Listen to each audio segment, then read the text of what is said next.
quiero que se entienda, digamos, ¿no es cierto?, esa diferencia en que una va a estar orientada hacia lo que es integrar los elementos que nos van a ayudar, ¿no es cierto?, dentro de la cadena de suministro, y la otra son los procesos propiamente tal que están dentro de la cadena. Entonces, por ejemplo, ¿cuáles son los procesos básicos que hemos visto en la cadena de suministro? Proveedores, ¿qué más? Cliente, transporte. Clientes, ¿no es cierto? Distribuidores y Sí. fabricación.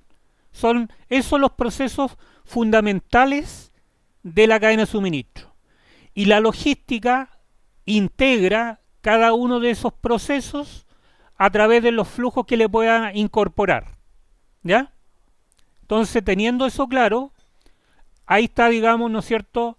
Y vuelvo a reiterar, está, ¿no es cierto?, lo que recién le estoy señalando. Están los proveedores, está el fabricante, están los distribuidores, están los canales o medios de distribución, está el cliente final. Esos son los procesos que intervienen en la cadena de suministro. ¿Ya?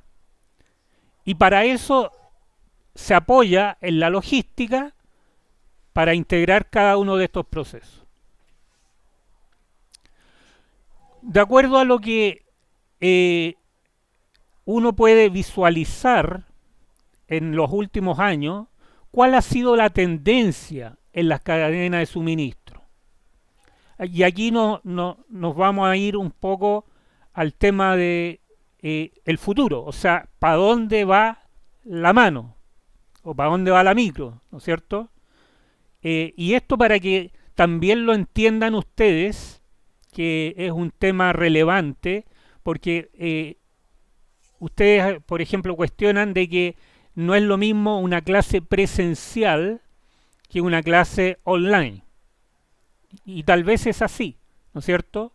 Pero aquí quiero que entiendan que lo relevante es cómo mejorar el tema online, porque para allá va eh, toda la tecnología. Y entre eso, lo que es las tendencias en la cadena de suministro. Por lo tanto, a lo mejor mañana ya no van a tener que trabajar en una planta directamente, sino que van a tener que trabajar teletrabajo para poder lograr los objetivos que le estaban pidiendo en su propio trabajo. Me siguen, ¿no? Sí. Ya. Por lo tanto, es importante que se monten bien y yo agradezco incluso a aquellos que me ayudan en algunos aspectos tecnológicos que yo no conozco, ¿ya? Porque eso demuestra que en el fondo, ¿no es cierto?, hay personas que están más aventajadas en el tema tecnológico. Y eso, qué bueno que sea así, porque ustedes, ¿no es cierto?, los que están incorporándose o los que ya llevan un poco tiempo en el ámbito laboral, saben a lo que se van a enfrentar de aquí a 10 años más.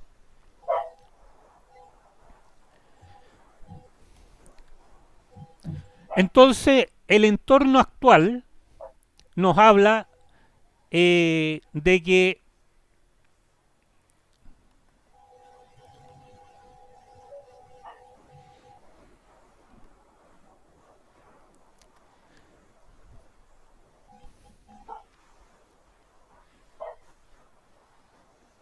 espérenme un minuto,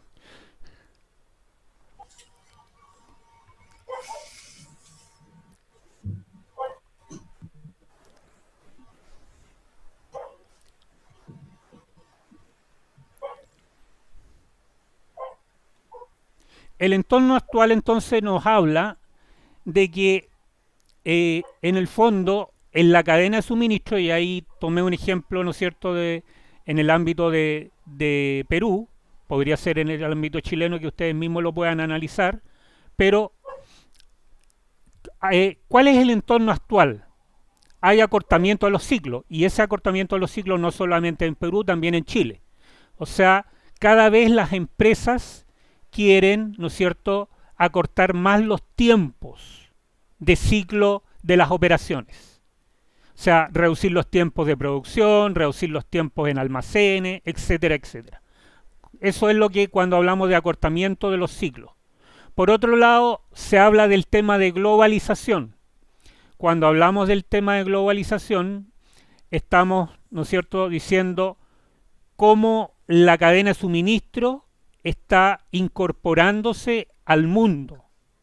Si yo, por ejemplo, soy un pequeño empresario de flores, o sea, hablo de exportación de flores, soy un pequeño empresario de exportación de fruta, todo eso, en el fondo, hoy en día me obliga a ver cómo están los mercados operando para yo ser más competitivo. Esa es la globalización, o sea, nos integramos al mundo para poder comercializar nuestros productos. Hay algunos que todavía operan en un ámbito local porque obviamente a lo mejor no tienen el capital de trabajo o no tienen los conocimientos para poder globalizarse. Pero una mediana empresa ya interactúa en un mercado internacional, ya sea para comprar insumos, para exportar, etcétera, etcétera. Otro elemento importante tiene que ver con lo que es las exigencias cada vez más relevantes por parte del cliente.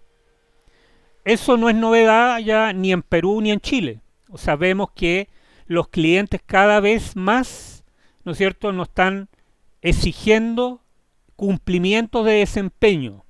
Si yo no entrego algo como el cliente lo espera, ¿no es cierto?, me va a pedir, digamos, oiga, sabe que no me entregó el producto que yo quería. Y por lo tanto tienen que tener los canales para decir, ok, si a usted no le gusta el producto, tráigamelo y me lo devuelve y puedo cambiar ese producto por otro o devolverle, digamos, el dinero. Para allá va la situación, ¿no es cierto?, la exigencia del cliente. O sea, cada vez lograr los productos en mejor oportunidad, a un menor costo, ¿no es cierto?, y con la mayor calidad posible. Creciente complejidad. La creciente complejidad está en el ámbito de toda la cadena. Cuando yo tengo que interactuar con los distintos componentes e integrarlos. Información, cuando tengo que ver que, por ejemplo, ¿no es cierto?, el proceso de proveedores pueda interactuar con el proceso de la planta, de forma tal de que a lo mejor los productos lleguen en mejor oportunidad. Todo eso requiere una mayor complejidad tecnológica, una mayor complejidad de operaciones, una mayor complejidad en los desafíos de la cadena de suministro. Nuevos canales de distribución. Cada día se van incorporando más canales de distribución dentro de la cadena de suministro. Ya pueden ser, incluso si lo llevamos a tendencias actuales, en algunas empresas grandes, ¿no es cierto?, ya están operando con robótica para poder, digamos, entregar o dejar los productos listos para despacho. Entonces ahí hay una, ¿no es cierto?, una incorporación de nuevas tecnologías en la cadena de suministro. Creciente inversión e innovación. Bueno, tal como yo le decía, ¿no es cierto?, hay muchas cosas que requieren en una cadena inversión. Y el empresario tiene que evaluar esa situación. Si está dispuesto a invertir o en el fondo no desea, digamos, o no tiene la intención de invertir. Y esto es costo-beneficio. O sea, si yo voy a invertir, por ejemplo, en almacenes, tengo que ver si realmente va a ser parte de mi negocio. Tengo que evaluar si esos almacenes, la capacidad que van a tener, voy a tener que evaluar la capacidad que van a tener para almacenar productos. Entonces todo eso se traduce en costos, que obviamente el empresario tiene que determinar si es rentable o no es rentable para él. Porque a lo mejor una persona, un trabajador que está en el ámbito de bodega, va a decir que para él es importante la bodega. Y claro, pero eso es la mirada de él como trabajador de bodega. Pero sin embargo, ¿no es cierto? A lo mejor el que está mirando de arriba va a decir, no, esto hay que eliminarlo. Y en el fondo va a decir, externalicémoslo, apliquemos outsourcing, entreguémoselo a alguien que sea experto, digamos, ¿no es cierto?, en el tema de almacenes. ¿Ya? Entonces, todo el desafío para mejorar la competitividad de la cadena de suministro requiere inversión e innovación. Si pensamos en incorporar robótica, que es uno de los desafíos que viene a futuro, ¿no es cierto?, y que ya se está incorporando en algunos retail, eso es innovación, pero también requiere inversión. Y que no todos están dispuestos a pagar en este minuto porque es caro. ¿Ya? Cuando partió el tema de los celulares en Chile, incipientemente, muy pocos podían incorporarse a la innovación tecnológica de los celulares. Sin embargo, hoy en día está tan masificado, ¿no es cierto?, que cualquiera puede adquirir a lo mejor un celular, ya sea para entretención o para trabajo. ¿Ya? Bueno, lo anterior, lo que viene va de la mano de lo que recién le señalaba, las nuevas tecnologías de información. Cuando hablamos de inversión, ¿no es cierto?, y de innovación, uno de los aspectos que hay que tener presente es la incorporación tecnológica en la cadena de suministro. Y esa incorporación tecnológica puede estar basada en distintos sistemas de información, como los que yo le he mencionado en otras oportunidades, como el SAP, el Manager, Mercado Público y otros más. Y finalmente el cambio social y demográfico, que también va afectando a la cadena de suministro. Cuando hablamos del cambio social y demográfico, tenemos que pensar, ¿no es cierto?, cómo las personas van cambiando, tanto en su forma de pensar, de actuar y de sus condiciones propias en que se desenvuelven. Esas son las condiciones demográficas. O sea, por ejemplo, hoy en día, si yo, si yo considero el entorno actual de Antofagasta, la condición demográfica de Antofagasta está sujeto básicamente a la minería como actividad económica. Sin embargo, eso el día de mañana a lo mejor no va a ser así. ¿Ya? Entonces uno tiene que ir estudiando los comportamientos sociales y demográficos para ir viendo cómo van variando los gustos de sus clientes, cómo van variando los comportamientos de sus clientes, y así una serie de aspectos más que podrían impactar, digamos, en el entorno de la cadena de suministro. Profesor, Sí, dígame. ahí también podemos poner de ejemplo la migración, los migrantes, ¿no? Buen ejemplo, ¿no es cierto? ¿Mm? O sea, la incorporación de los inmigrantes a la red laboral de Chile ha tenido un impacto demográfico, porque se ha incorporado mano de obra, ¿no es cierto?, Lo escucho cortado, profe. a las cadenas de suministro y a las empresas acá en Chile. Entonces, eso tiene un impacto en los costos de la mano de obra, que a lo mejor muchos de ustedes lo han vivido, ¿cierto? Porque el empresario, como ve que llega una mano de obra más barata, va a pagar menos, ¿ya? Entonces, y ahora nos estamos viendo enfrentados a la situación inversa, que muchos de los inmigrantes quieren irse por la situación de la pandemia. Entonces, eso también va a tener un impacto social y demográfico en los ámbitos laborales. ¿Ya? Me siguen, ¿no? Gracias Sí, sí. por el ejemplo, me pareció bueno y atingente, digamos, a la situación. Entonces, vemos que la tendencia en la cadena de suministro, o sea, para dónde va, partimos de una cadena tradicional en donde la organización básicamente era por departamentos, altos inventarios, tiempos de ciclo extenso. Entonces ahí teníamos lo que era básicamente una cadena de suministro tradicional. Alguien en el trabajo que me hizo habló de una cadena tradicional. Me parece que alguien que hizo el trabajo de la escuela de Derecho. Y me pareció bien porque efectivamente las decisiones en el ámbito público siguen siendo desde muy tradicionales, muy desde el punto de vista de burocracia. ¿Ya? Entonces, Burocracia y básico más que nada. y, perdón, Mucha burocracia y básico. Proveedor, almacén. claro, Eso sería. por eso, o sea, ahí estamos hablando de una cadena tradicional, ¿no es cierto? Además de tradicional, básica. Cuando esto empezó a evolucionar, partió de los años 50, ¿no es cierto?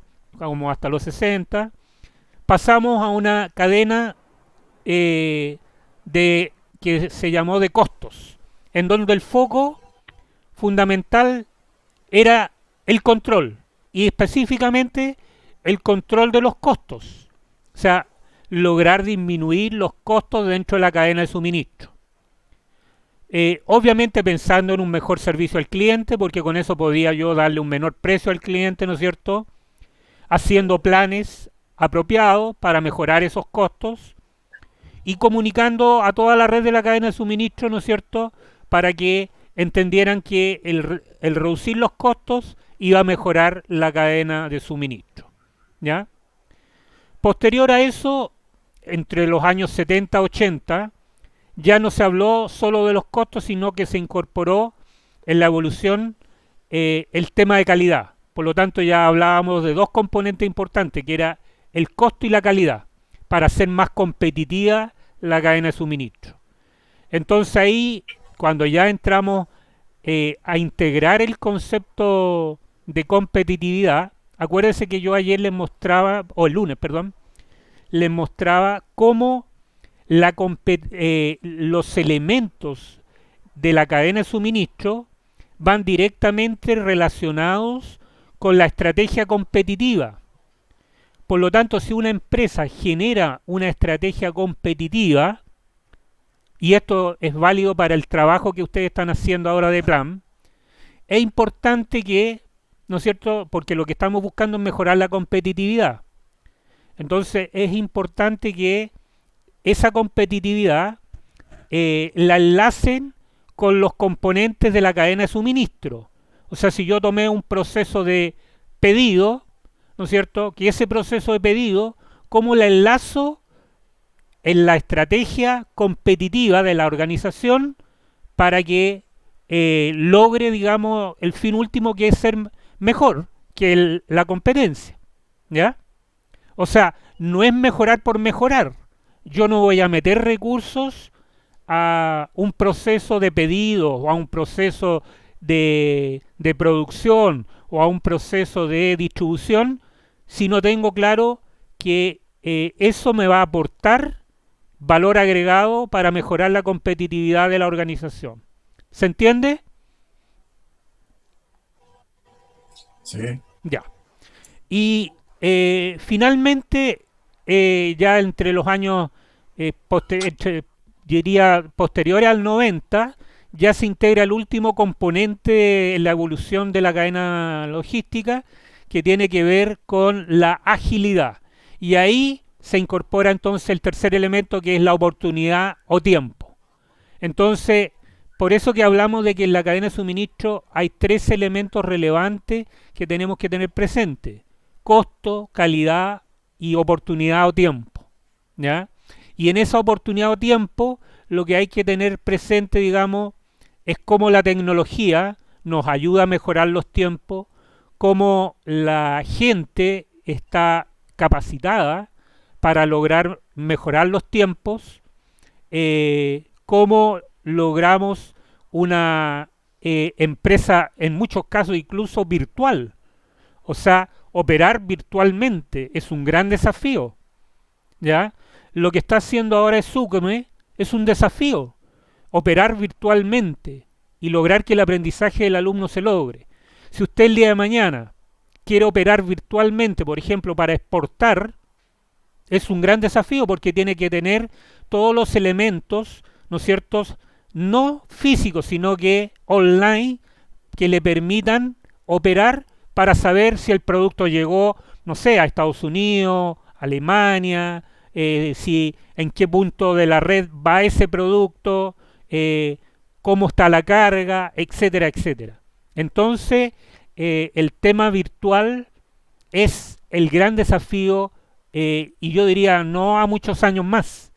Es un desafío de hoy y que se va potenciando de aquí a 10 años más. Entonces, eh, el desafío ese va a ser para ustedes que están como jóvenes profesionales o como jóvenes técnicos incorporados para fortalecer y dar, ¿no es cierto?, dar un undergrad, un valor agregado al trabajo que ustedes hacen, al proceso en el cual ustedes están, o si llegan, si algunos son jefes, cómo lograr, ¿no es cierto?, incorporar el tema virtual en su trabajo, ¿ya? Entonces, todo eso es, yo diría, lo relevante hoy en día, ¿no es cierto?, en un ambiente de clase mundial. O sea, las exigencias de la cadena de suministro están ahí depositadas y son ustedes los que tienen que ver en qué lugar de la cadena están hoy en día y hacia dónde quieren llegar. Profesor, una consulta. Sí, dime nomás. Cuando en las clases anteriores usted ha hablado sobre las empresas que quieren despachar en un 100%, ¿estamos hablando sobre esto? Por ejemplo, la inversión que tiene que realizar la empresa para poder llegar a un 100% de su despacho, Así de su es, satisfacción del cliente. así es, Pero efectivamente. ahí hablamos de inversión o hablamos de costo. Porque Eh, yo lo que Tú entiendo quieres es que, separar los dos conceptos, inversión y costo. claro, Ya. ujú, A ver, efectivamente, cuando hablamos de inversión, la inversión se recupera. El costo no es un desembolso. Yo lo meto en el costo en un producto y le pongo un precio mayor para digamos, lograr, digamos, recuperar ese costo. Pero cuando se habla de inversión, generalmente la inversión requiere altos volúmenes de recursos para el empresario. Por ejemplo, en capacidad de planta. O sea, un empresario no va a llegar y a instalarse con una nueva planta si no tiene claro todos los elementos que le vayan a aportar realmente una mayor competitividad y además lograr que su negocio fructifique con esa nueva capacidad de planta. Eh, y eso es un desafío muy grande. Pero si hablamos de una inversión un poquito más pequeña, que es por ejemplo el tema de las maquinarias, también.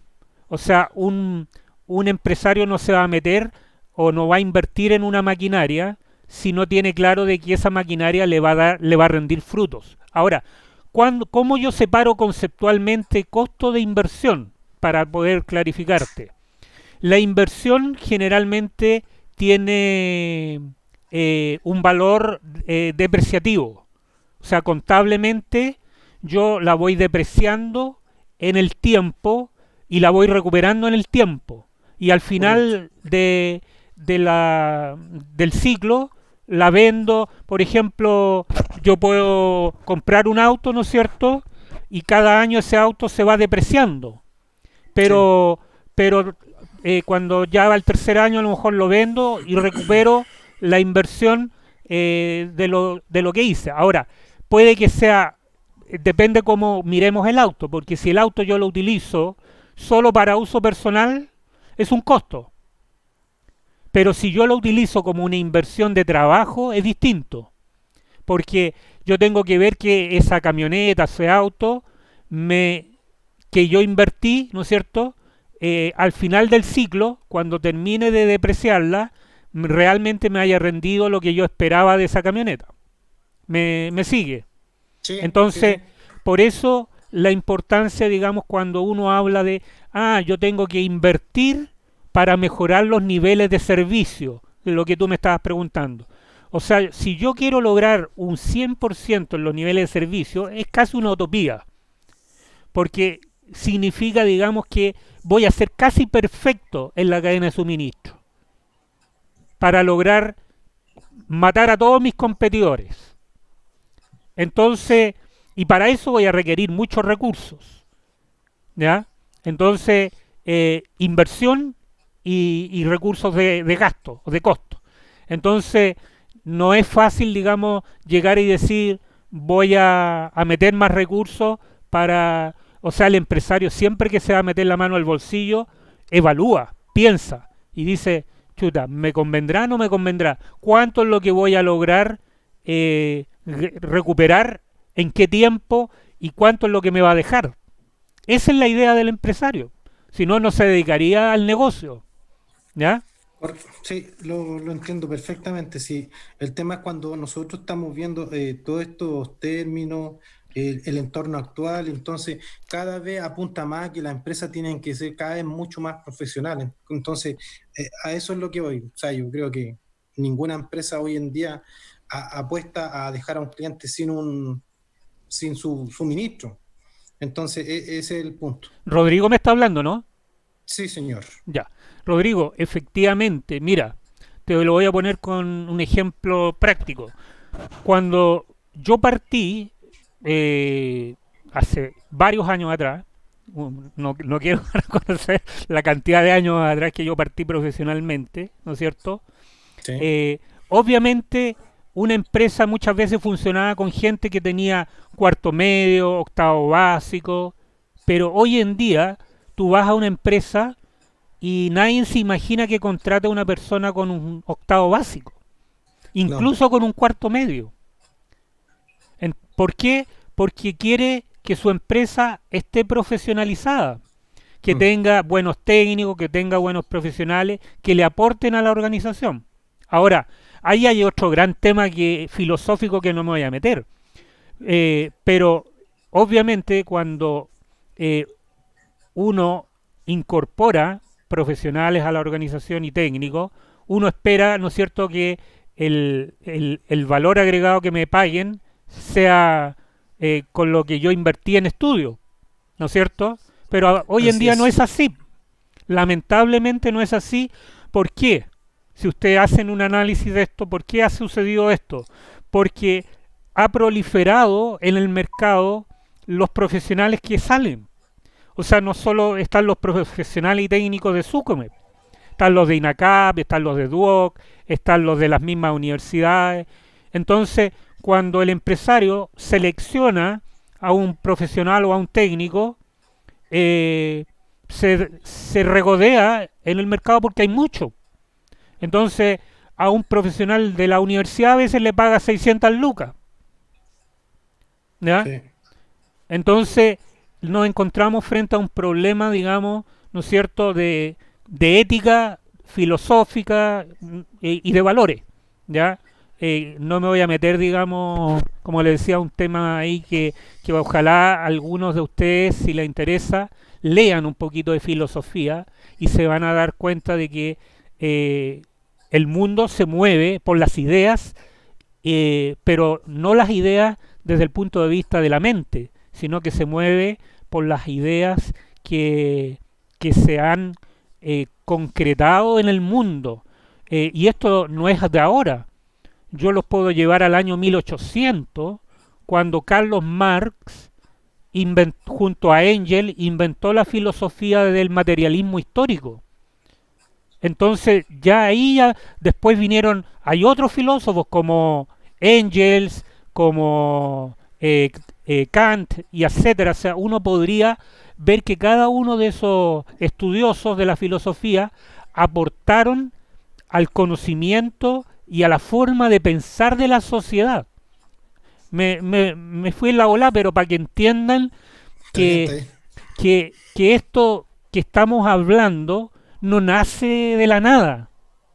O sea, todo lo que ustedes están viviendo en la empresa nace de las ideas que se van materializando producto de lo que van pensando algunos que tienen mayor cerebro, llámeselo como se le quiera, pero van incorporando elementos en nuestra sociedad, ¿ya?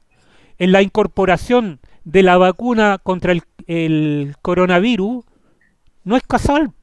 O sea, los países que están investigando están invirtiendo porque saben que si logran dar con la vacuna, van a ingresar una serie de recursos a su arca. ¿O ustedes creen que lo hacen porque son benevolentes con la sociedad? Para nada. No, entonces es porque detrás también hay un aspecto económico, ¿ya? Entonces, Sí. claramente, digamos, la investigación va por ese lado, ¿ya? Ya, Perfecto. sigamos, entonces, quedó claro el tema de la evolución de las cadenas. Entonces, ahí aparece un caso, ¿no es cierto? Lo están viendo, ¿no? ¿Están viendo la pantalla? Sí. Ya. Sí. Bueno, ahí aparece un caso, ¿no es Sí, cierto?, profesor. en donde se producen conflictos que hoy en día no es raro ver en una empresa. O sea, hay conflicto entre bajar costos de los fletes, bajar los inventarios y eh, cómo eso tiene un impacto en los clientes. Entonces, ¿qué pasa? Que van a haber departamentos que van a decir, no, yo no puedo bajar mis costos porque yo necesito producir. Entonces va a estar el departamento de producción en que va a pelear recursos para mejorar sus diseños de producción.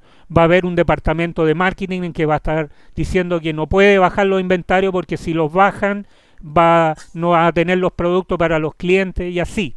O sea, entonces se producen estos conflictos, ¿no es cierto?, entre los distintos componentes de la logística y en los distintos procesos de la cadena de suministro. ¿Está claro? Sí. Ahora vamos a ver cómo los elementos de la cadena de suministro afectan en la distribución y en el transporte. Aquí ya vamos a meternos directamente al tema de distribución y transporte. Para eso es importante que tengamos claro el concepto de distribución. Dice que la distribución física tiene por finalidad descubrir la solución más satisfactoria para llevar la cantidad correcta de producto desde su origen al lugar adecuado en el tiempo necesario y al mínimo costo posible, compatible con la estrategia de servicio requerida. O sea, volvemos un poquito a tocar los conceptos que ya hemos hablado. O sea, si una empresa establece una estrategia de servicio alta, va a requerir alta inversión. Y eso, ¿no es cierto?, para lograr minimizar costos, minimizar tiempo y lograr, ¿no es cierto?, una mejor calidad en la entrega a los clientes. Si uno mira en el monito, en este caso, ¿no es cierto?, la cadena de suministro de una empresa exportadora o importadora, depende de cómo se esté mirando, va a ver que hay algunos actores como los vendedores o el fabricante que está vendiendo, ¿no es cierto?, en un país extranjero.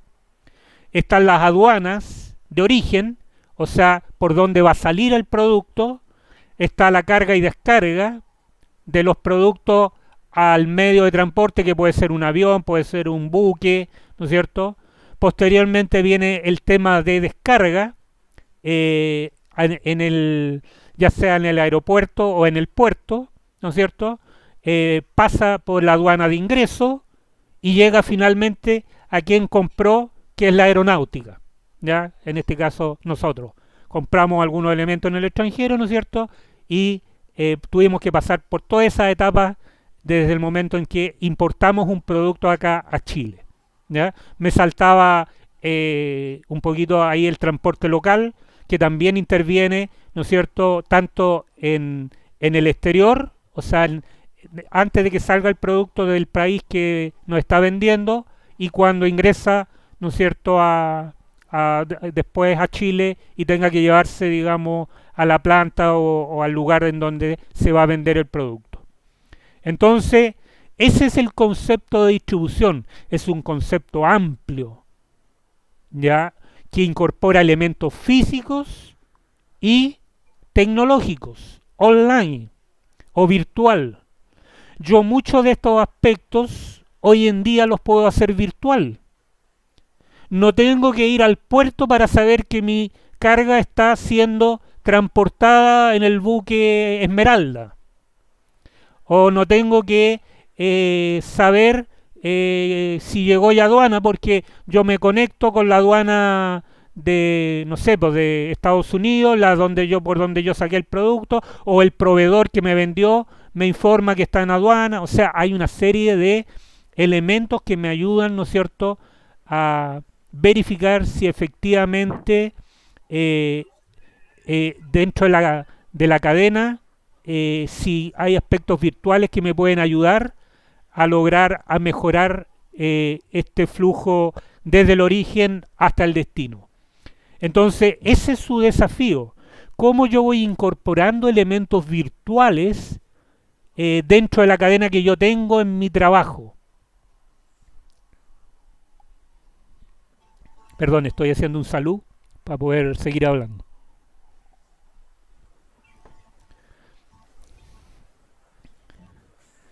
Entonces, el sistema de distribución, y esto es para que vayan, por favor, asociando los conceptos y los vayan incorporando en los trabajos que yo les voy dando, ¿ya? Sea el trabajo de planificación o algún foro que yo les vaya preguntando, ¿ya? Entonces, son elementos que tienen que rescatar y llevarlo a los trabajos. Entonces, aquí vamos a ver que hay sistemas de distribución que tienen objetivos básicos. ¿Cuáles son esos? Uno, dar un mejor servicio al mercado, o sea, en especial a nuestros clientes directos. Pero ya como lo hemos hablado y lo hemos reiterado, y tal como lo decía su compañero, el dar un mayor servicio o el querer lograr un servicio más alto implica costos, ¿ya? Y implica inversión. Entonces, eso es lo que hay que ver, cómo lograr un mejor servicio tratando de que efectivamente logre lo que yo desee, y si tengo que invertir, sea que esa inversión me reditúe en el tiempo. 2. Tener menos inventarios en el sistema. Ya también lo hemos conversado un poquito y hemos... ¿Qué? Es que le digo, como han metido puras pepas a la pieza, no sabemos dónde está. ¿Ya? ¿Puedo seguir hablando? Sí, ahora lo estoy buscando, pero una broma, no hay más problema. Ah, ya. 2. Tener entonces menos inventario. Lo que yo les decía de que hay tecnologías que nos ayudan en este sentido.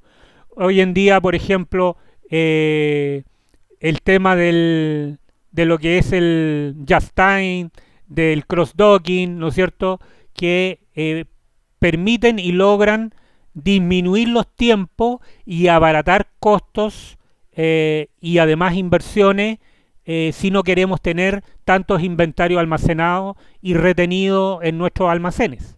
Entonces, dice, no tiene sentido bajar solamente nuestro inventario si para lograrlo estamos aumentando el de las tiendas. O sea, eso no es bajar inventario, es solo un traslado. Por lo tanto, aquí el desafío es bajar inventario, ¿ya? Ese es uno de los objetivos de la distribución. Tercero, siempre tener lo que el mercado final quiere en el lugar y momento requerido por el punto de venta. Esto yo diría que es el gran desafío de hoy en día. Los empresarios les cuesta entender de que el, el que la lleva hoy en día es el cliente. Y por lo tanto, a diferencia de años atrás, como lo señalaba yo en las cadenas tradicionales o de costo, era la empresa la que producía y le metía el producto. Ahora es al revés. Es el cliente el que va buscando nuevos gustos, nuevas preferencias, nuevos desafíos, nuevas emociones.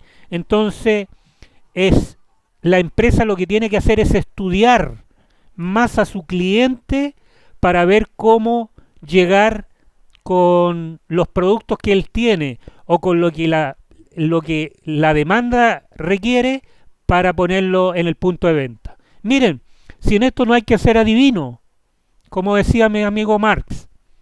En esto, por ejemplo, basta con llevarlo a la situación de hoy en día. ¿Qué tuvieron que hacer muchos empresarios? ¿Me puede alguien responder? Con el tema ahora de la... ¿Ah? Reinventarse. Reinventarse, justamente. Entonces, creo que yo les di el ejemplo de un caso de un zapatero que estaba haciendo mascarillas de cuero porque no estaba vendiendo. ¿Y cuántos más tuvieron que reinventarse para poder lograr, digamos, situarse en lo que el cliente está pidiendo, en lo que la ciudadanía está exigiendo? Entonces, eso es, en el fondo, focalizarse en el mercado y no al revés, ¿ya? Y cuarto, no perder ninguna venta al consumidor final, lo que muchas veces tampoco el empresario lo entiende. A veces el pequeño empresario, ¿eh? Cuando usted va a una panadería y le dicen no hay pan, es porque ese empresario no tiene en su cabecita, ¿no es cierto?, claridad de que si no vendió un kilo de pan es porque en el fondo está dejando de tener un cliente, ¿ya? Yo acá, cerca de acá donde yo vivo, acá en Viña, paso a comprar pan y hay un muchacho que hace pan. Y él efectivamente trata de lograr producir hace su producción en base a la demanda y a los gustos de las personas. O sea, él va preguntando, hablando con uno, le gustó la yuyita, no le gustó, qué sé yo. Entonces, eso es una forma de ir entendiendo y de aprendiendo del cliente o del consumidor. Entonces, ¿cuáles son los factores claves que nos permiten mejorar nuestras ventajas competitivas desde el punto de vista de distribución? Los costos. O sea, instalar sistemas de producción y de distribución productivos. O sea, mejorar los sistemas de distribución que sean más productivos, bajando obviamente los costos. La calidad. Hacer sistemas de distribución de mayor calidad. O sea, cómo lograr, ¿no es cierto? Yo me acuerdo, por ejemplo, cuando estuve en el ISP, cómo incorporamos sistemas de distribución hacia los laboratorios con sistema de banda automatizada para hacer el tema de control de calidad de los productos. Entonces ahí hay un sistema de calidad en la distribución, ¿ya? Y como tal, como dice ahí, ojalá con cero defecto, que es lo que persigue el cliente. O sea, el cero defecto es una filosofía empresarial que efectivamente lo que busca, ¿no es cierto?, es que sus productos no tengan ningún defecto. Eso es en forma resumida, pero por si en algún minuto escuchan de la filosofía empresarial, cero defecto. Servicio también es otro elemento o factor clave en la distribución. Cómo mejorar nuestro servicio de distribución. Compromiso de entrega en el servicio de postventa. O sea, no basta con que yo hoy día compre el producto y el cliente se vaya para la casa. Tiene que haber un compromiso de la empresa con la postventa. Y esa postventa puede involucrar varios aspectos, tales como una encuesta, un llamado telefónico, saber si el producto que usted le vendieron o le entregaron como un servicio se sintió satisfecho. Por ejemplo, yo el otro día llamé a BTR, ¿no es cierto? Tenía un problema, vinieron de BTR, me lo solucionaron. Ya, hay un servicio de postventa, sí, porque no solamente se hizo la operación o la producción, como quieran llamarlo, sino que después a uno lo llaman y le preguntan, queremos una encuesta suya para saber si quedó satisfecho con el servicio del técnico que fue a su domicilio. Entonces eso es servicio postventa. La flexibilidad en la distribución, o sea, modificar volúmenes y productos en función de variaciones en la demanda del mercado y de la tecnología. También, o sea,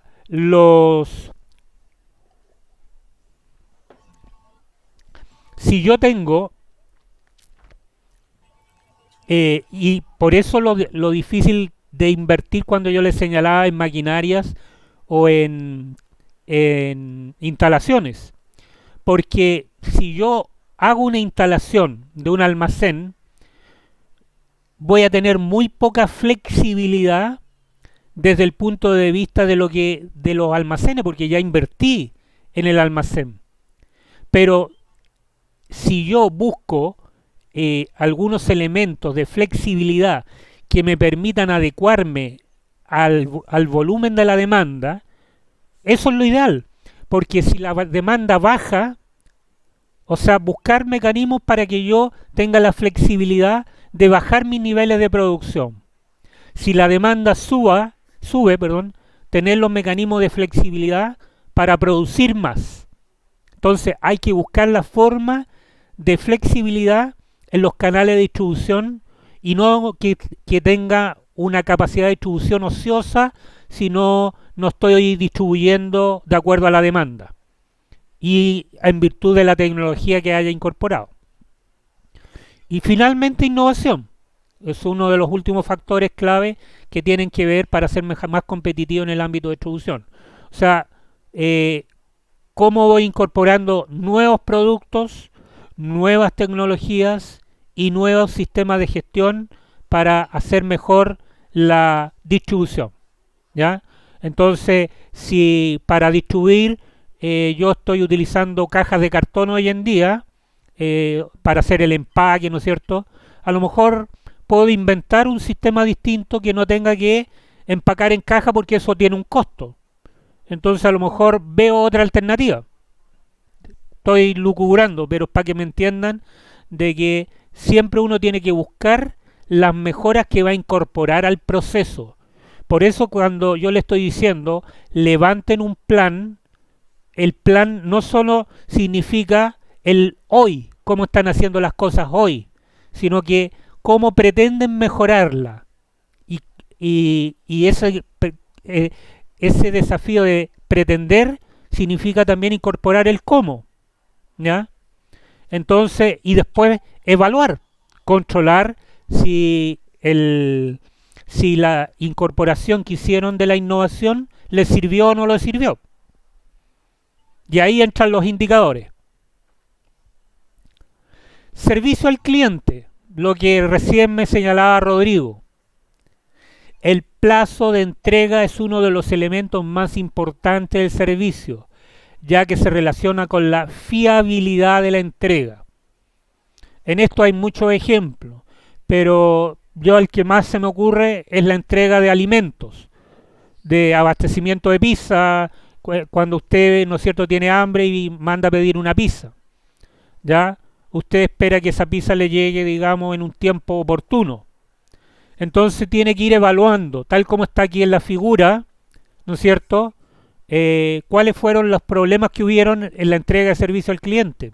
Entrega rechazada, artículos de entrega seccionada, bienes dañados, entrega de productos o de calidad, errores del producto o de calidad, ¿no es cierto? Y ahí ven que hay distintos porcentajes. Esos porcentajes son indicadores, ¿ya? Entonces, uno puede hacer estadísticas de cada uno de los procesos que intervienen en la cadena o de los componentes logísticos. Canales de distribución.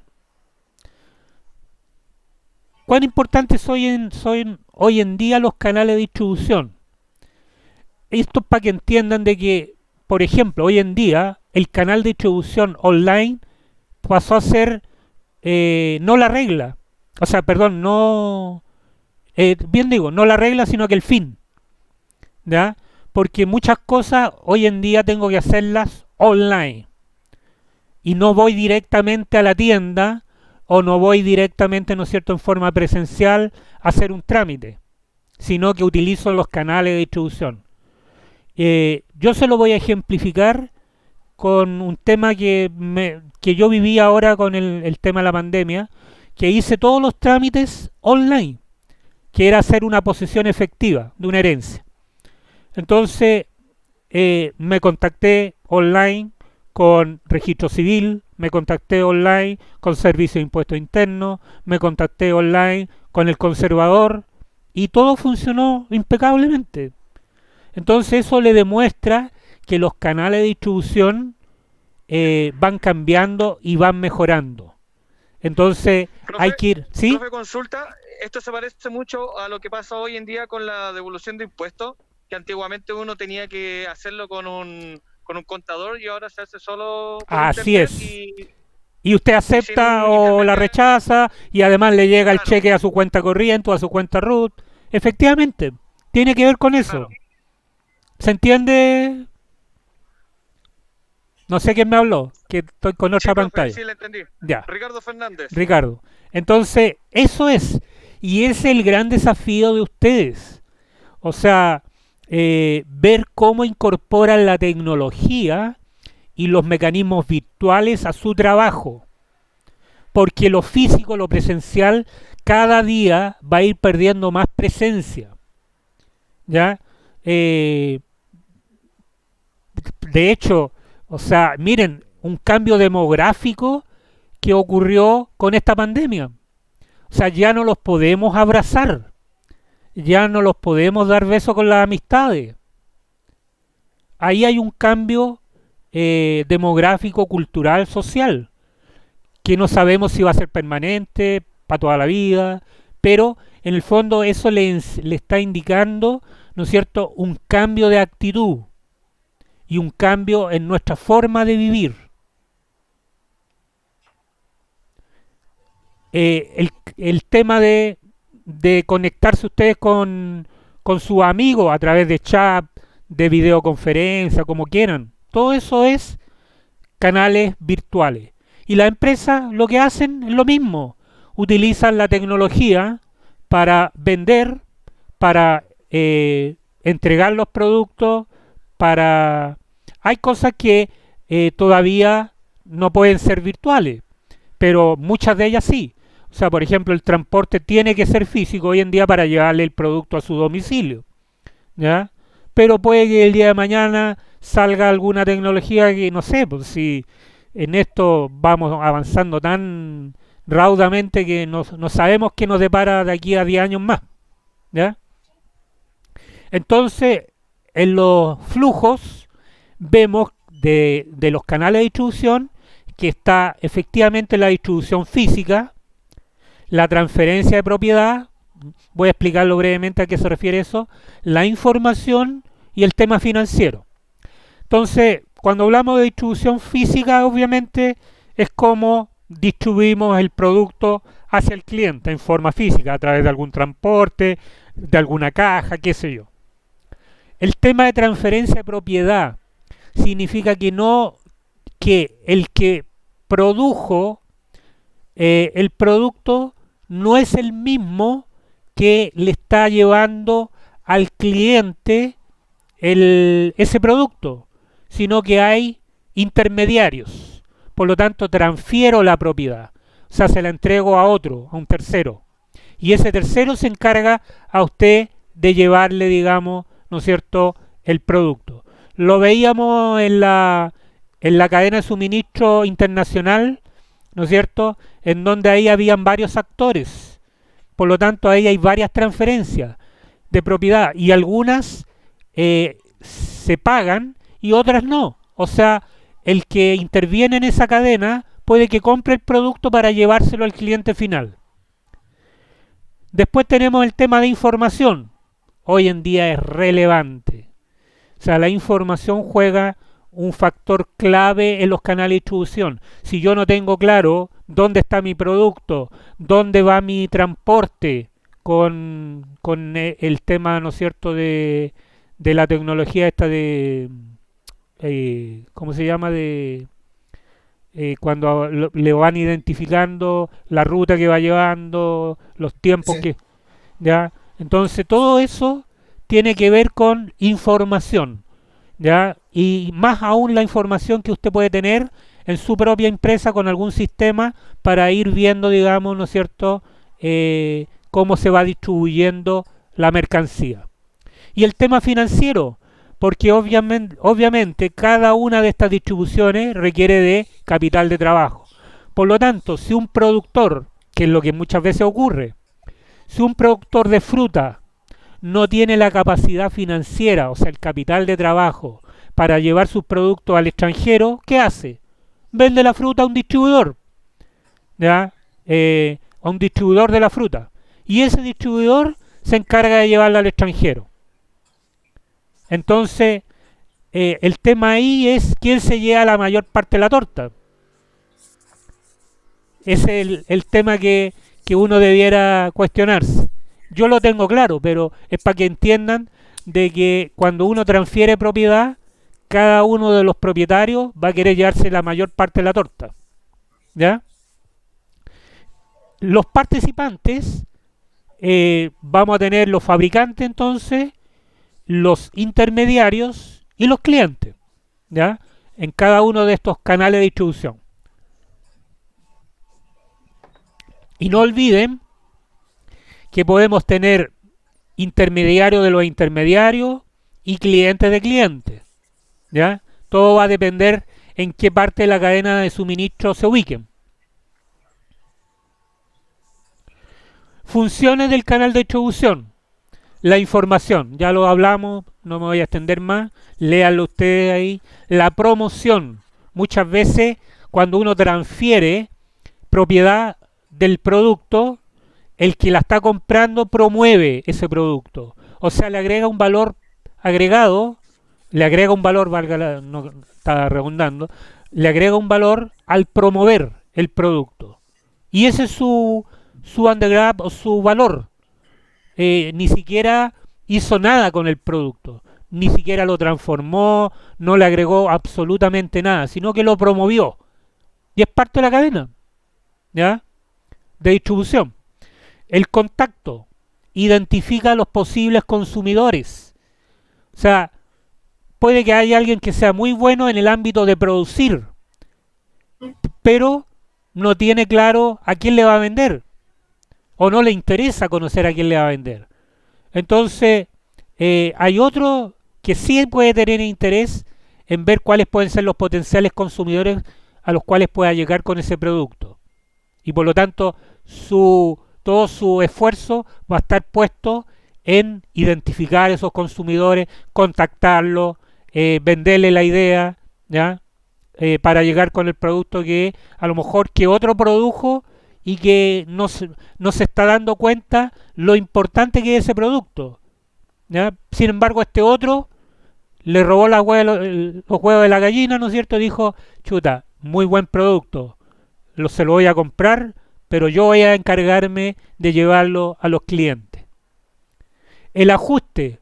Ajustan y modifican la oferta según las necesidades del comprador.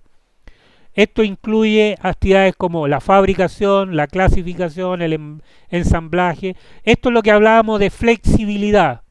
O sea, lograr que la distribución logre ajustarse a las necesidades del comprador.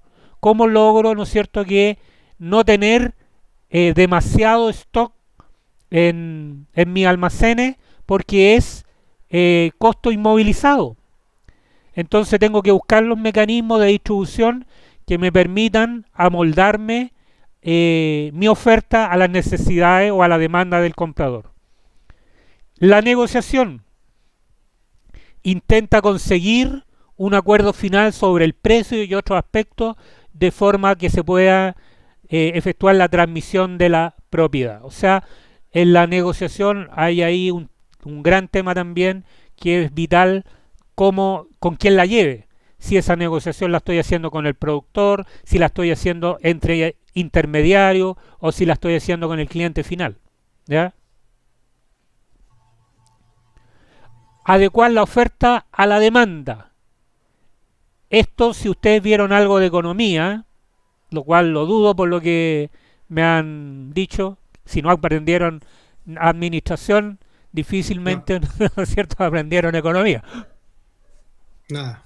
Pero en economía, uno de los principios básicos que uno busca es adecuar oferta-demanda. O sea, lograr que el productor venda la cantidad que la demanda le está solicitando. Y eso son dos curvas.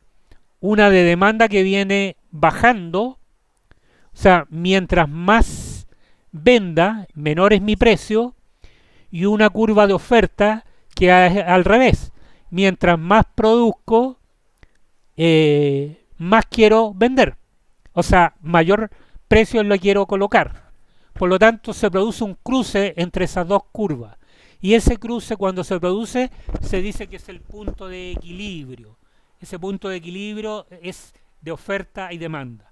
Y esto es como, no sé si algún momento han escuchado cuando ven las noticias, que se habla de la mano invisible, que el empresario se tiene que ajustar a vender lo que la demanda está pidiendo. En el fondo es eso, es adecuar oferta a demanda.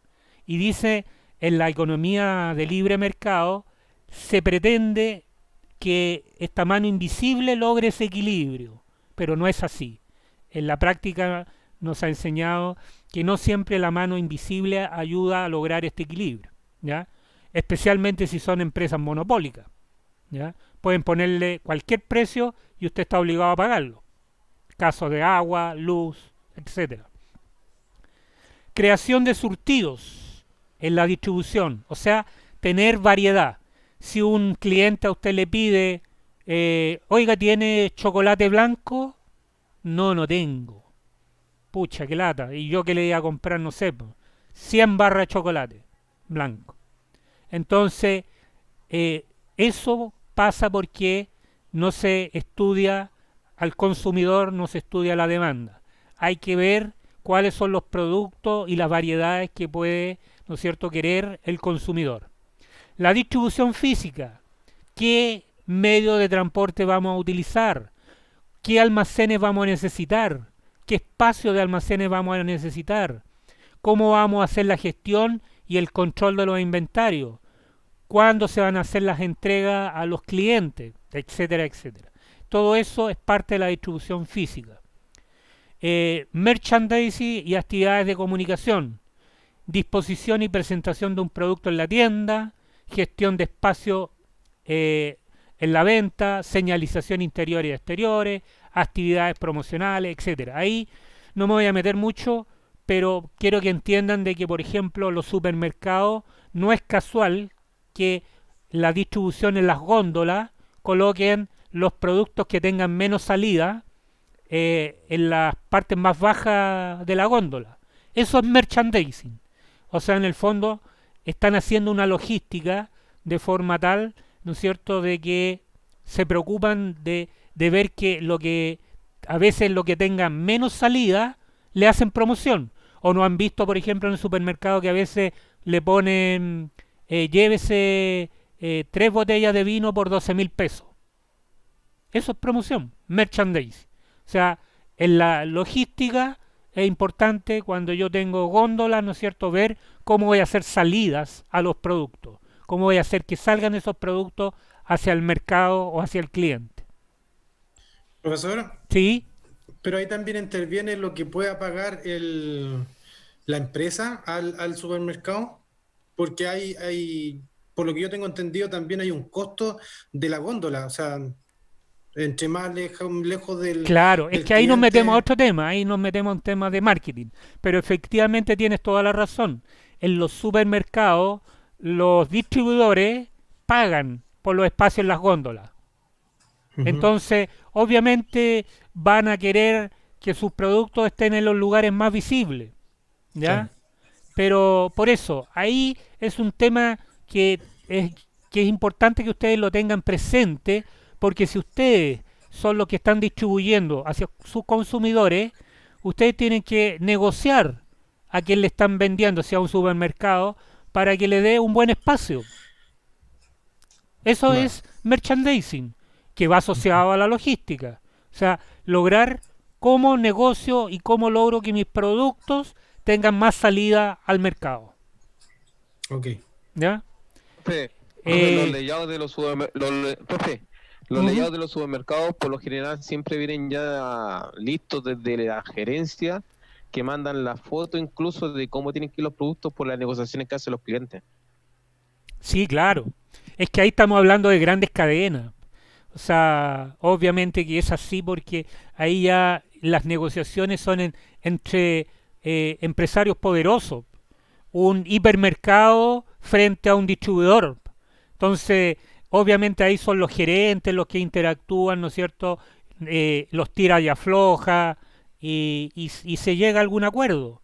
Pero, pero esto mismo puede pasar en un pequeño supermercado si usted el día de mañana se instala con una tienda de abarrote como pequeño emprendedor, tiene que entender estos conceptos. Tiene que entender de que hay un merchandising, o sea, que usted puede en algún minuto hacer promoción de sus productos, que usted puede colocar sus productos que tengan menos salida a lo mejor en la parte más alta de la góndola, etcétera. ¿Me entiende?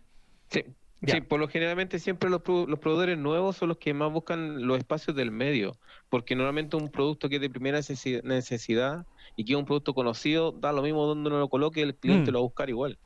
exactamente. Es así. ¿Ya? Gracias por su alcance. Dan financiación.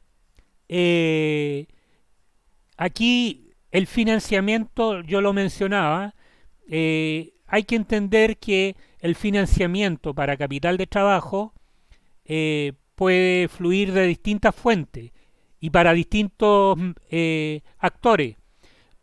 Puede haber financiamiento para los distribuidores, para el productor, para el cliente, dependiendo del tipo de cliente que se trate, etcétera, etcétera. Entonces, ¿de dónde sale ese financiamiento y bajo qué tasa, a qué costo? Eso es importante tenerlo claro. Si el día de mañana ustedes pretenden emprender, tienen que tener muy claro el tema financiero. O sea, eh, hoy día hay muchos microempresarios que están o quebrados o a punto de quebrar porque no entienden el tema financiero y porque además la banca en esto para ellos es un negocio, no es, no es un tema humano. Esto para que todo lo que escuchen en televisión no se lo traigan como una pildorita, ¿ya? O sea, cuando el ministro de Hacienda dice va a llegar el crédito a los microempresarios o el Banco Central bajó la tasa un 0,5% para lograr que las empresas, los bancos bajen sus créditos para que puedan obtener los pequeños empresarios, mucho de eso es mentira.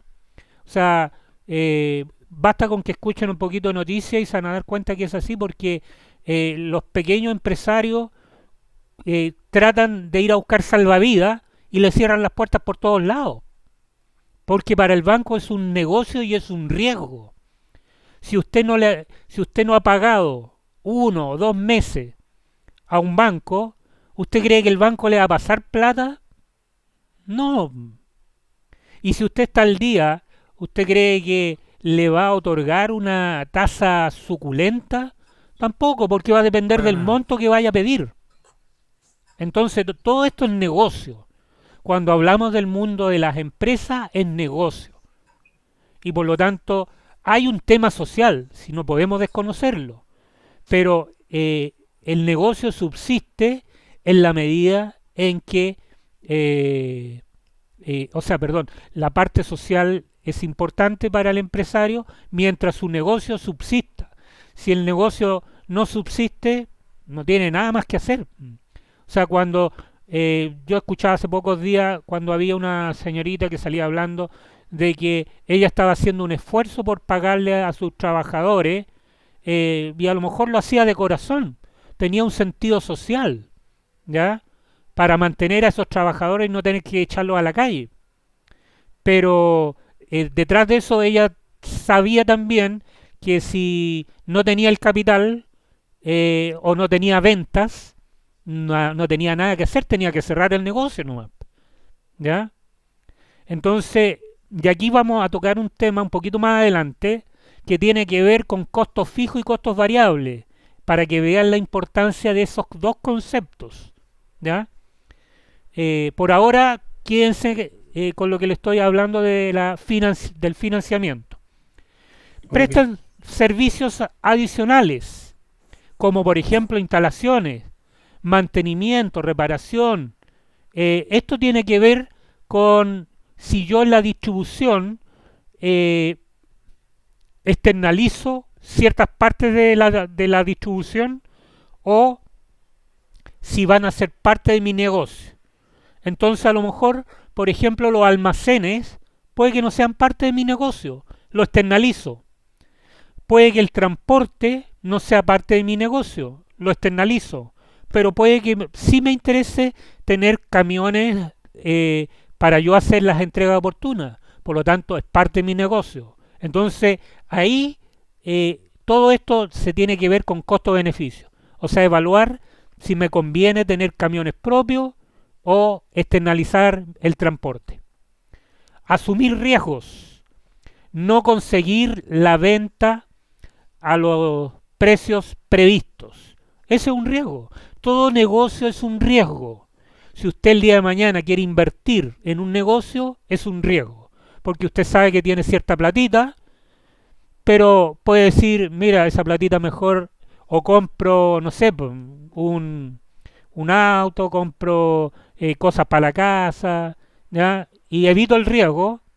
O digo, no, por ejemplo, voy a invertir en un negocio y voy a asumir un riesgo, a sabiendas de que le puede ir bien o le puede ir mal, ¿ya? Entonces, en todo negocio hay riesgo. Cuando yo compré propiedad para arrendar, hay un riesgo que hoy día a mí me está teniendo un impacto. ¿Por qué? Porque si yo no estoy arrendando, significa que estoy teniendo un ingreso menos, ¿ya? Entonces, el que invirtió en bien inmueble sabe que hay un riesgo detrás. Deterioro del producto también es un riesgo, porque si yo tengo almacenado productos por mucho tiempo, con el tiempo o van quedando obsoletos esos productos o se van deteriorando. Entonces hay un riesgo. Y ese riesgo tengo que castigarlo. Tipos de canales de distribución. Bueno, aquí vemos que hay fundamentalmente, ¿no es cierto?, tres, yo diría, son los más importantes. El canal directo, que es el que va del que produce el producto directo al consumidor, ¿ya? Después tenemos el canal indirecto, que es el que produce, pero entrega a un minorista para que ese minorista lo entregue finalmente a un cliente final. Y están los canales ya más complejos, cuando intervienen varios, ¿no es cierto?, en donde el productor le entrega a un mayorista, ese mayorista lo entrega a minorista y el minorista lo entrega finalmente a el cliente final. Y en esto pueden haber varios minoristas, pueden haber varios mayoristas, y por lo tanto la cadena se hace más compleja, ¿ya? Entonces ahí vemos un ejemplo en la cadena de distribución, en los canales. Vemos que hay, por ejemplo, hipermercados grandes que tienen sus propios almacenes y por lo tanto distribuyen directamente al consumidor, no utilizan mayoristas. Por lo tanto, no le tienen que pagar a un mayorista, a un intermediario, para que ese mayorista se haga cargo de esos productos, ¿no es cierto? Y tenga que ese mayorista entregarlo a los consumidores. Pero sin embargo hay otros que sí van a intervenir mayoristas, que lo entregan después a supermercados, a perfumerías o farmacias, farmacia especializada, etcétera, etcétera. Entonces, y eso después van finalmente al consumidor. Entonces hay que ver cuando uno entrega a un consumidor final, siempre vamos a entender el consumidor final, el que utiliza el producto para ya no venderlo ni distribuirlo, sino que para su uso personal. ¿Ya? Ese es el consumidor final. ¿Ya? Sin embargo, antes de llegar a ese consumidor final, pueden haber varios otros intermediarios. Transporte. ¿Cuáles son los objetivos del transporte? Rapidez, fiabilidad y seguridad. Son los tres elementos importantes que hay que tener presente en el transporte. Rapidez, sabemos que mientras más rápido, mayor es el costo. Por eso que también volvemos al mismo eslogan que yo le he señalado. Mayor servicio, mayor rapidez, pero también mayor costo. Fiabilidad, confianza en otras palabras. O sea, cuán confiable es el medio de transporte que yo voy a utilizar. Porque si yo me cambio de casa, yo puedo a lo mejor contratar un camión que encuentre en la calle, ¿no es cierto? Pero lo más probable es que ese camión no se haga cargo o no tenga ningún seguro comprometido y por lo tanto si se me rompe algo le tengo que reclamar a ese y si el tipo no tiene para pagarme, o sea, tendría que entrarlo a demandar nomás. Por lo tanto se pierde la confianza. Y paralelo a eso es la seguridad, o sea, cuán seguro es el medio que estoy utilizando. O sea, si voy a utilizar avión, si voy a utilizar buque o si voy a utilizar medio terrestre. Generalmente, y esto no es que lo diga yo, sino que está catalogado internacionalmente, el medio más seguro de viaje es el avión. Está comprobado que los índices de accidentabilidad en un avión es casi, no alcanza a llegar a un 1%, depende del país. Acá en Chile es muy bajo. Un accidente aéreo ocurre muy ocasionalmente. Estamos hablando de accidentes aéreos grandes, porque pueden haber accidentes aéreos de avionetas, de helicópteros, pero no de aviones de pasajeros, ¿no es cierto? O aviones de carga grande. ¿Ya? Entonces, en el transporte internacional, tal como lo veíamos, habían distintos actores. Tenemos el transporte interno o local, que está desde que sale de la fábrica hasta llegar, ¿no es cierto?, al operador logístico. Después del operador logístico está el agente de aduana. De ahí seguramente va a haber otro traslado local, que puede ser también un medio de transporte terrestre. Después tenemos los puertos puertos o aeropuertos. Después tenemos tanto de origen como de destino, ¿no es cierto? Y tenemos en su llegada los transportes locales para llevar, digamos, la mercancía al cliente final. Por lo tanto, en esas cadenas internacionales, los medios de transporte juegan un rol fundamental. O sea, y los costos en esto también son importantes. Por eso que cuando uno va a hacer una importación o una exportación, tiene que conocer muy bien los ICOTEM con los cuales se va a utilizar para poder, ¿no es cierto?, llegar con la mercancía o al cliente en el extranjero o al revés, para traer una mercadería hacia Chile. Entonces, la importancia del costo de transporte, aquí hay algunas cifras para que vean que las cifras en todas partes están. En la fabricación se habla que el transporte tiene un impacto alrededor de un 45%. En el marketing, un 27%. Estas son cifras promedio, ¿eh? Y en la distribución, un 28%. O sea, si nosotros sumamos todo eso, nos da, ¿no es cierto?, el 100% de los costos de transporte. O sea, ¿dónde está focalizado el mayor costo de transporte? En la fabricación. Y en el caso de distribución, ese 28% se desglosa en costos de almacenaje, costos de inventario, costos de administración y costos de transporte. Entonces, la importancia del costo de transporte no deja de ser relevante, porque si uno suma el costo de transporte en la fabricación, más el del marketing y más el de distribución, toma un valor significativo. El lead time. ¿Qué es el lead time? En el fondo es el tiempo que me involucra una operación, ya sea una operación logística o una operación para procesar algo, para fabricar un producto. Entonces el lead time es, tal como lo hemos estado señalando, un indicador. Y el indicador indica o expresa un tiempo, en este caso, desde que se inicia un proceso hasta que termina.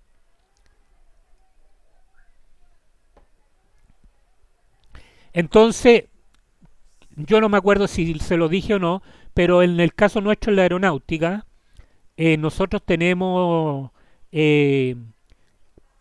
estudios de tiempo que se han discutido para saber cuánto se demoran los procesos en cada flujo de la cadena. Y eso están dimensionados para poder hacer los controles.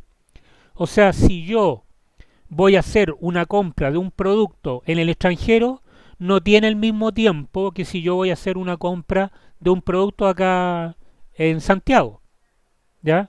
Entonces hay distintos tiempos que involucran los procesos. Ahí hay un ejemplo de promedio de día que puede uno tomarse, ¿no es cierto?, en promedio en cada uno de los aspectos de la cadena y de la logística. En fabricación, 15 días, promedio. En almacenaje, transporte al almacén, 7 días. En almacenar, 18 días. En transporte desde el almacén a otro almacén, un día. El transporte de almacén regional al cliente, el transporte de almacenaje regional 7 días y el transporte cliente un día. Si uno acumula todos esos días, llega a la friolera de 49 días. O sea, no estamos hablando de un tiempo menor. Para el cliente, decirle a usted que se va a demorar 49 días en que le va a llegar su producto, le puede decir, ¿sabe qué? Váyase a freír mono. ¿Por qué? Porque es mucho tiempo, ¿ya? A lo mejor para un producto determinado 49 días no es significativo. Todo depende del producto que se trate. Criterios para la selección del transporte. Ya nos queda poquito, ¿eh? Los costos. Importante saber cuáles son los costos que involucran el transporte. Y aquí le voy a mostrar una gráfica un poquito más adelante, pero quiero adelantarme para identificar que en el transporte hay fundamentalmente dos tipos de costos: costos fijos y costos variables. ¿Cuál es el principal costo variable del transporte? ¿Sí despertaron? El precio del petróleo. ¿Cuál es el principal costo de variable de transporte? Petróleo. Ya, petróleo o benzina, depende de si es un camión petrolero o si es un camión bencinero. Ese es el principal costo variable. ¿Está claro? Los kilómetros. Eso, estamos hablando de distancia, eso es otra cosa. Los kilómetros Profe, no tienen que ver con un costo para usted. Peaje, Profe, A ver, de a uno. profe, y no va también, depende la urgencia que necesita el producto, porque por ejemplo, entre un transporte aéreo y un transporte terrestre, Ujú. es mucho más caro el transporte aéreo que el terrestre. Sí, pues recién lo dijimos. Es que parece que estaba durmiendo. No, No, no. estoy escuchando todo. Ah, ya. No, son bromas. No, no sé. Escuché petróleo, comentario. benzina, escuché Gracias, lo de Paula. petróleo, benzina y nada más. Es que como de repente se meten todos los audios y no se escuchan. Ya. No, pero efectivamente sucede eso, de que va a depender del medio de transporte, pero descontado eso, yo tengo que evaluar. Por eso que estamos viendo cuáles son los criterios relevantes. Uno es el costo, el otro, tal como lo estás señalando tú, es el tiempo. Porque si yo quiero que me llegue un producto que viene de afuera y lo necesito para 2 días más, o sea, no me sirve el buque, claramente. Entonces ahí tengo que evaluar el tema de la urgencia necesita el producto. y el medio que me va a servir para transportar. Y asociado a eso, el costo que me va a requerir el utilizar ese medio de transporte. Porque el utilizar un buque no le va a cobrar lo mismo que el cobro que le va a hacer un avión. ¿Ya? Son dos costos distintos. También se puede tomar en cuenta las pérdidas que se pueden tener al no tener ese producto y las ganancias al tenerlo lo más a tiempo posible. Sí, pero se me está yendo para otro lado. Está bien, lo que usted me está señalando son elementos de la logística que yo tengo que tener presente. Pero si yo lo miro exclusivamente del transporte, para efecto de seleccionar un transporte, ¿cuáles son los factores que yo tengo que tener presente? Fundamentalmente son estos: costo, tiempo y confiabilidad. Puede que hayan otros, pero a lo menos estos tres son relevantes. O sea, si yo voy a utilizar avión, me va a ayudar en el tiempo, porque me lo va a traer más rápido, pero se me va a elevar el costo. Y voy a tener una mayor confianza porque el avión me da una seguridad prácticamente a un 100% que no le va a ocurrir nada al producto por la rapidez con que me lo trae. ¿Estamos claros? Entonces, pero vuelvo al tema de costo. Entonces, quiero que tengan claro que en los costos hay otra forma de clasificar los costos, pero una de las formas de clasificar los costos es esta: costos fijos y costos variables. Entonces, yo les señalaba, en el caso del transporte terrestre y también de otros medios, o sea el aéreo, sea el de buque, ¿cuál es el costo más principal, el costo variable principal? O es el petróleo o es la benzina. Costo variable. ¿Y costo fijo? ¿Cuál puede ser en un medio de transporte? ¿El peaje o no? el conductor, No, ¿El peaje, combustible? La extensión del mismo transporte. no, porque algunos pueden ser semivariables o fijos, pero en general hay uno que es claramente fijo. ¿Dónde deja usted el transporte? Ah, el estacionamiento. Estacionamiento. Y ese estacionamiento lo tiene que pagar sí o sí. Si lo arrienda, y si no, tiene que invertir para que sea propio suyo. ¿Me entiende? Entonces ese es un costo fijo. ¿Ya? Entonces, pero depende de la utilidad que tenga el camión. Porque si mis instalaciones son propias, por ejemplo, la empresa que trabajo yo, los ya, camiones quedan adentro, no se paga estacionamiento. O lo otro es que nosotros les damos una rotación prácticamente todos los días. El camión llega, se carga para el día siguiente, se va, porque claro. tienen despacho también a Concepción. En ese caso, como tú lo señalas bien, o sea, ahí el estacionamiento no es un costo fijo, porque el Ujú. dueño invirtió, porque sabía Claro. que esa inversión le iba a traer beneficios. Pero Sí, pueden pero haber no otros, no el dueño del camión. En no este el dueño del caso que dice camión. Rodrigo, no es el dueño del camión el que invierte. No, por eso, a lo mejor el dueño del camión tiene que pagar el estacionamiento, yo no lo sé. Ujú. ¿Me sigue? Y por lo tanto, Sí. si tiene que pagar el estacionamiento, sí pasa a ser un costo fijo. Ujú. Salvo que pague por el tiempo que va a estar detenido en el estacionamiento. Entonces, Yo creo que, profe, disculpe, pero yo creo que el costo fijo ahí de lo que usted se refiere debiera ser, por ejemplo, el depósito de donde se dejan los camiones. Por ejemplo, en los casos de los contenedores, ellos tienen depósitos donde van dejando todos sus camiones y sus contenedores, que es un depósito que arriendan, y ahí sí ellos obviamente tienen que estar pagando una plata mensual de acuerdo a lo que le cobren por el depósito. sí, mira, pero más allá del ejemplo que tú me estás dando, porque ese es un ejemplo específico, yo quiero que se entienda el concepto. Cuando se habla de costos fijos, el costo fijo significa que no varía no varía en relación a la operación o a la producción.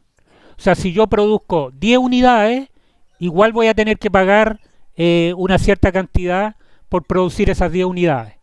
O sea, si yo tengo un local de café y lo estoy arrendando, da lo mismo si produzco 100 cafés o si produzco 10 cafés. Tengo que pagar el arriendo igual. ¿Me entiendes? Ese es el concepto de costo fijo. No, significa que no varía en relación a las operaciones o a la producción, porque puede ser un servicio. O sea, si estamos hablando de un servicio, ¿no es cierto?, de mensajería, puede que el estacionamiento que yo vaya a arrendar tenga que pagarlo mensualmente, independiente del flujo de cartas que yo vaya a distribuir en un día o en un mes. ¿Me siguen el concepto? Profesor, puede ser un costo fijo, no sé, si yo lo saqué del camión, si yo soy el propietario, un leasing o el préstamo que adquirí para obtener ese camión, en el caso que lo tenga.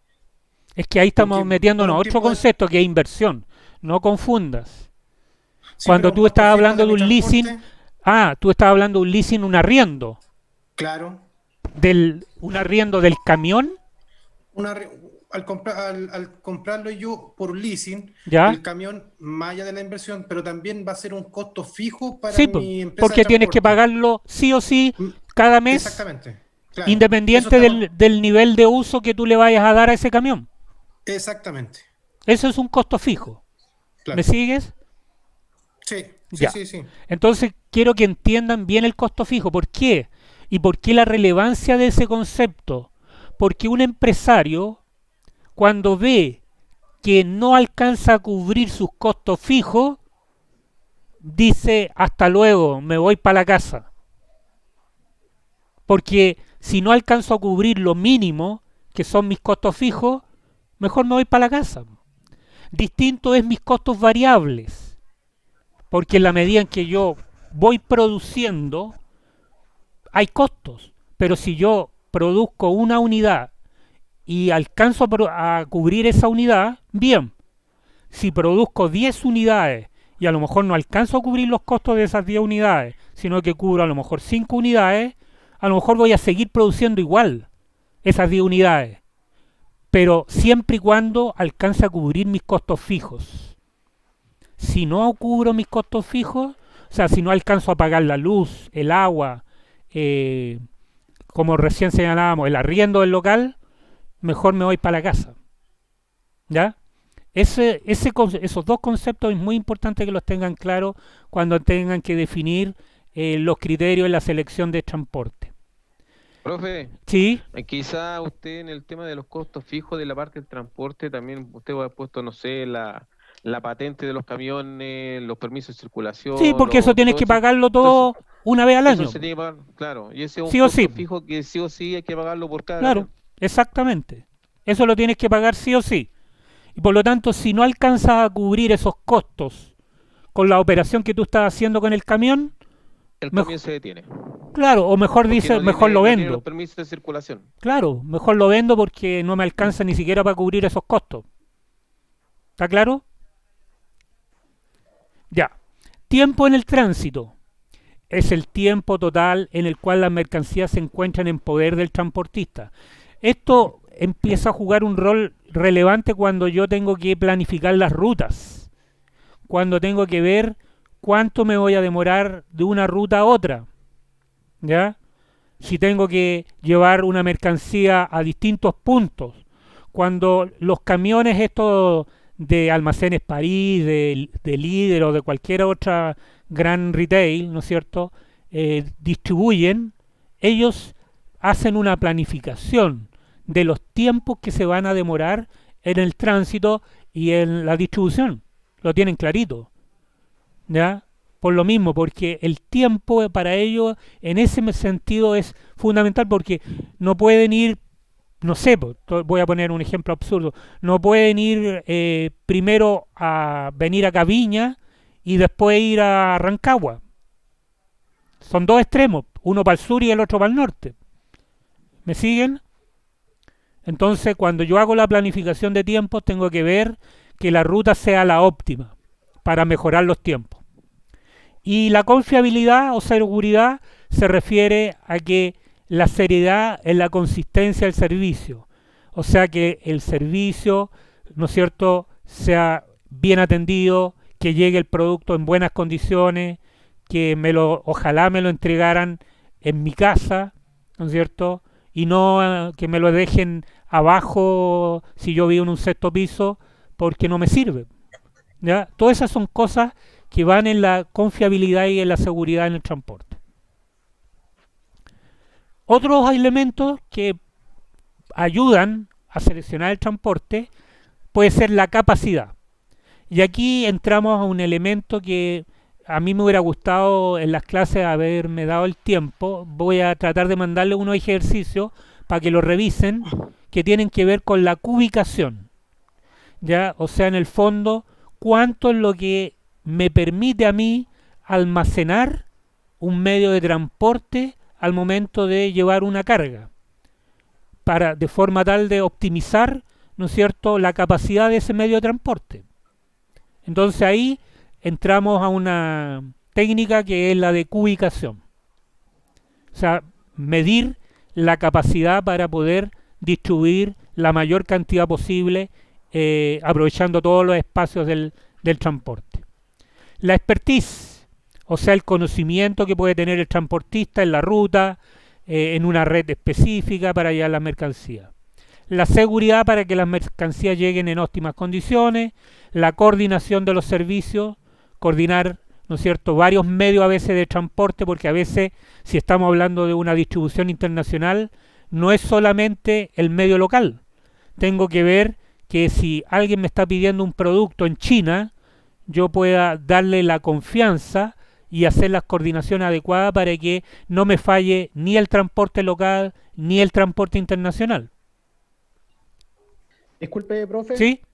Acá José Miguel. José Para ver Miguel. el tema del cubicaje, igual va a ser ejercicio o va a enseñar la fórmula y vamos a tener procesos. Les voy a enseñanza y mandar, todo eso, ¿no? les voy a mandar unas PPT, ¿ya? Para que la estudien y podamos ver la forma más simple, dada, digamos, de que no tenemos todas las herramientas, pero la forma más simple de cubicar, ¿ya? Para que se entienda el concepto, que es lo que me interesa. Pero sí les voy a mandar una presentación para que entiendan, digamos, el tema de cubicación, ¿ya? Pero ver el tema del, por ejemplo, como usted quiere hacerlo uno de directo de un PPT, ¿no sería más fácil, claro, mandar el PPT y basarnos en ejercicios para que realmente... Eso voy a hacer. Adentro, ok. No, eso voy a hacer. Le voy a mandar la PPT, le voy a mandar una guía de ejercicio, cosa que ustedes traten de realizarla, ¿ya? Y después, buena, profe. las dudas que tengan, podamos tratar de resolverlas. ¿Estamos? Ya, profe, gracias. Eso, ya, José Miguel. Bueno, esto es lo que yo les hablaba un poquito del tema de los costos. No sé si ven el gráfico. Ahí aparecen, ¿no es cierto?, tres curvas. Los costos fijos, los costos totales que están incorporando los costos variables y los ingresos. Por lo tanto, cuando yo estoy bajo la curva de los costos fijos, significa que no debiera seguir operando porque es por lo que recién les señalaba. O sea, no alcanzo a cubrir, por ejemplo, la luz, el agua de mi local. Por lo tanto, cierro el boliche. Me sale más barato dedicarme a otra cosa.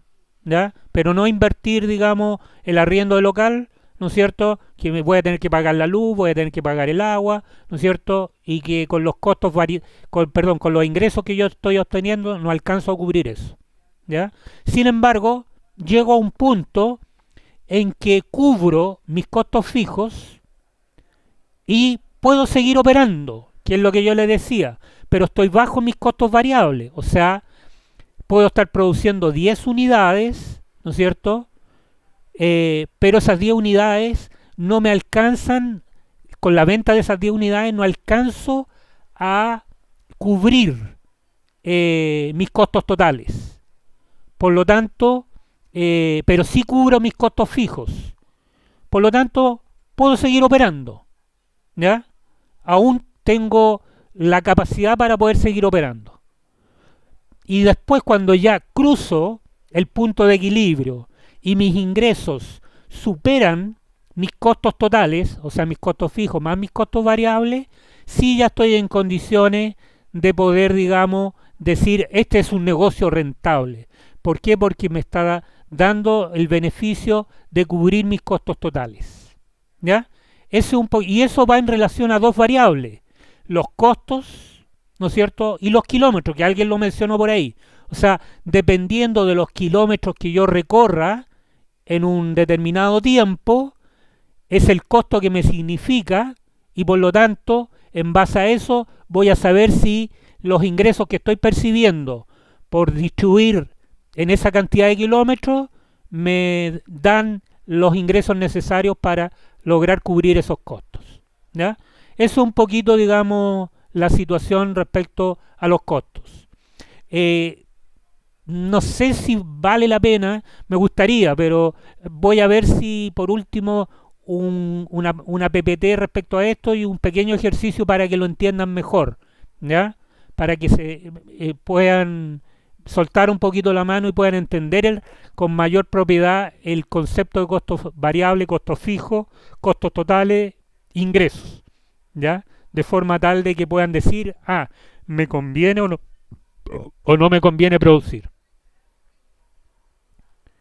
Y ahí hay una formulita, que es lo que yo le estaba recién señalando, en donde si ustedes miran, dice que hay un punto de distancia o de kilómetros que yo recorro que van a darme el punto de equilibrio. O sea, vuelvo a mostrar la gráfica.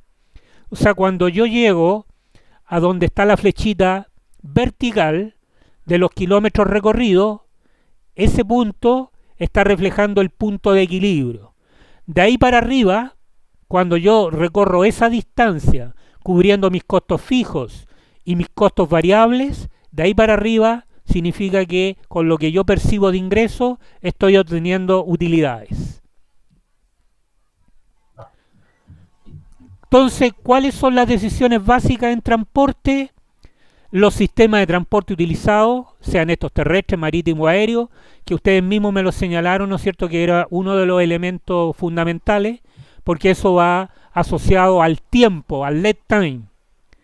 La organización del sistema de transporte elegido, o sea, cómo voy a planificar el transporte, las rutas, ¿no es cierto?, la cantidad de transporte, la información que me van a entregar, los medios de transporte que yo voy a utilizar, y tercero, el establecimiento de las rutas. ¿Cuáles van a ser las rutas óptimas que voy a seguir para minimizar mis costos? Cuando yo establezco rutas óptimas es porque también estoy minimizando, ¿no es cierto?, traslado en gastos de benzina, en mantenciones, etcétera, etcétera. Eso es la presentación de hoy día, jóvenes, que he querido entregarles en relación a los componentes logísticos y de la cadena de suministro asociados a estos dos factores que son de la cadena de suministro, que son la distribución y el transporte.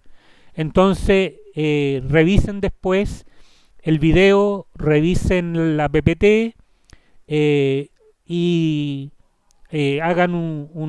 traten de llevar parte de estos elementos a lo mejor a alguno de los trabajos que yo les vaya dando para que les sirva de ¿no es cierto?, de aprendizaje. ¿Dudas, consultas? No. No. ¿Está todo claro, jóvenes? Sí. Sí. Ya. Entonces, por hoy cerramos el boliche, ¿ya? Mis costos fijos ya están, están próximos ya a finiquitarse, por lo tanto me retiro y les deseo un buen fin de semana y quedamos para vernos el día lunes. Aquellos que me mandaron el trabajo, yo ya les di la retroalimentación. Ahora les volví a reiterar un poquito para dónde debe ir el trabajo para que no se pierdan, ¿ya? Trabajo que me lo tienen que tener el día viernes, recuerden, ¿ya? Estamos, jóvenes. Buenas noches. Profe, ¿Sí? profe, tengo una pregunta. ¿Quién habla? José Miguel. José Miguel, dime. Sí, respecto a los trabajos, ya que o sea, los exámenes, que por ejemplo están mandando fecha y cosas así, nosotros, ¿cómo va a ser el método de examen que vamos a tener? A ver, eso lo dispuso la institución. Sí, Se establecieron 3 pruebas parciales que valen 30% cada una. No me- Creo que son 30% cada una, pero en el fondo hay un 40 o un 30% que está constituido por el examen final, ¿ya? Entonces están las 3 parciales más el examen final. Las ponderaciones en este minuto no las tengo claras, tendría que verla en la plataforma para recordarme, pero ¿Pero va a ser un trabajo, profesor, o va a ser el examen, evaluación? Sí. no, el examen es un examen construido por la institución. Es un examen conceptual práctico que incorpora todos los elementos que vamos viendo, ¿ya? Entiendo que es así, por lo menos así ha sido los semestres anteriores, ¿ya? No es un trabajo. Sí, no, lo digo también por la situación que estamos tomando, que estamos haciendo solamente trabajo y no hay evaluaciones de por medio. No, pero en el caso de ahora de las parciales, sí. Las parciales Por se eso. basan en trabajos, no en pruebas conceptuales. Yo no he tomado pruebas conceptuales. Sí, no, si voy los semestres anteriores también han sido evaluaciones, no han sido, la mayoría han sido trabajo. ¿Ok? ¿Ya? Pero para este semestre está constituida así, 3 parciales y el examen. Que yo sepa, el examen, no sé, voy a consultarle igual al jefe de carrera, pero yo entiendo que, salvo que me diga que yo lo construya, y a lo mejor ahí podría decirle hagan un trabajo, no lo sé, pero si lo dispone la institución el examen, ahí por lo general es una prueba, ¿ya?